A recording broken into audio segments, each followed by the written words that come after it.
Hello everyone, I hope you're doing well today. Today we're going to learn how to graph radical functions. To do this, we need to follow 3 steps. Step 1 is to find the minimum x value that we can plug in. The smallest number that we can take the square root of is 0. So in order to find the minimum x value that I can plug in, I need to look at my radicand, what's underneath the square root symbol, and set it equal to 0. So I have x plus 4 as my radicand. If I set x plus 4 equal to 0 and solve, I get that x is equal to negative 4, which means negative 4 is the smallest value that I can input for x to get a solution or a y value for the function. Step 2 is to make a table of values to find several points. So now that I know that negative 4 is the smallest x value I can plug in, when I make my table of values, I'm going to start with plugging in negative 4. When I plug in negative 4 for x, I get negative 4 plus 4, which is 0. The square root of 0 is 0, times negative 1 in front is still 0, plus 3 is 3. Now at this point, I like to think about what my perfect squares are so that I can get nice even numbers to make them simpler to graph. My next smallest perfect square is 1. Well, what value would I need to input in for x to get a 1 as my radicand? Well, that would be negative 3, because negative 3 plus 4 is 1. So the next x value I want to input is negative 3. When I put negative 3 in for x, I start simplifying my radicand first. Negative 3 plus 4 is 1. The square root of 1 is 1, times the negative 1 out front is negative 1, plus 3 gives me 2. Now my next perfect square is 4. What value of x would I need to plug in to get a value of 4 as my radicand? Well, that would be 0. When I put in 0 for x, I get 0 plus 4. The square root of 4 is 2, times the negative 1 out front gives me negative 2, plus 3 gives me 1.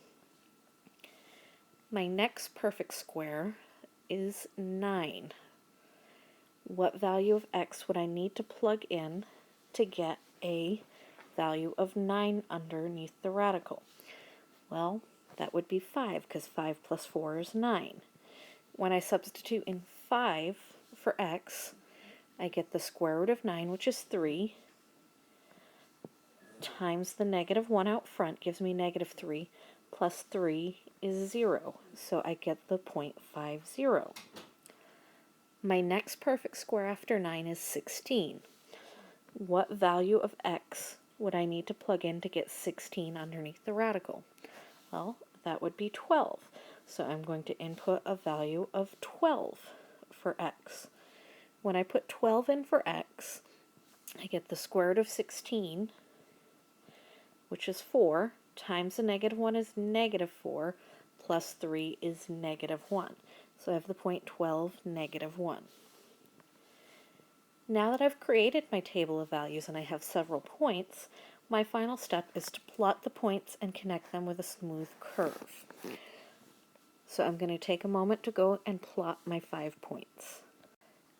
Now that I've plotted the 4 points that will fit on this graph, my next step is just to connect them. Remember, my graph does not exist beyond where x is equal to 4, negative 4. So my graph stops at this point over here and does not continue, so there is no arrow on that end of the graph. Now, a radical function will always make a kind of curve shape, either like this if it's going up, or like this if it's going down. As you can see, this one is making a downward curve, more like the second example I drew. Please take a moment to pause this video and record this example in your notes. With radical functions, we also need to talk about the domain and the range of the function. The domain is the set of all input or x values for the function. Well, remember, when we started off graphing this problem here, we set our radicand equal to 0 and solved. And we got that x was equal to -4. So -4 was our minimum x value. That would mean for our domain, since -4 is the minimum value, that all of our x values have to be greater than or equal to -4. So that would be our domain for the function.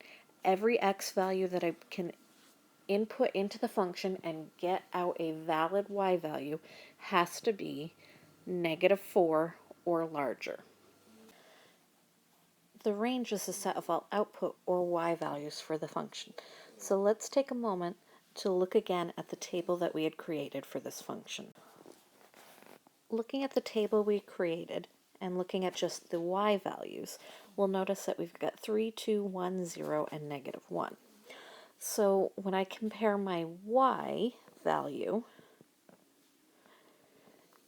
to 3, if I look, all of my values are less than or equal to it, which means that the range of this function is y is less than or equal to 3.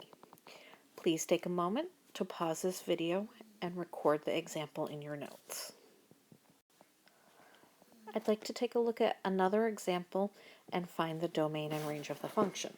So remember, to get the domain, I need to find the smallest value I could potentially plug in for x. So I'm going to look at my radicand, 2x minus 8. The smallest number I can take the square root of is 0. So I need to find out when x is equal to, what value of x would make my radicand equal to 0. When I solve this equation, I get that x is equal to 4, which means 4 is the smallest value I can input for x. So x has to be greater than or equal to 4. I cannot put in any numbers less than 4. Now to find the range or the y values, I need to look at a table of values. So let's try plugging in some values for x in my domain to find out what my range is. When I plug in 4, I know I get the square root of 0. So I have -1 in front here, times 0 is 0, minus 2 gives me -2. So I know when I write my range, I need to compare y to -2. But in order to figure out if it's less than or equal to or greater than or equal to, I need to find at least one more value in my range. So let's think. I plugged in 4. Well, I know I have to put a number bigger than 4, so let's see. I want a perfect square under my radical. So I already did 0. 1 is my next perfect square. So what would I have to plug in for x to get a 1 underneath the radical here? Well, that would have to be 4.5, because 2 times 4.5 is 9, and 9 minus 8 is 1. So I'm going to put in 4.5 or 4 5/10 for x. When I do that, I know that I get the square root of 1, which is 1, times the -1 out front is -1, minus 2 gives me -3. Looking at this, I can now tell that my values for my range, -3 is less than -2, so y has to be less than or equal to -2 for my range.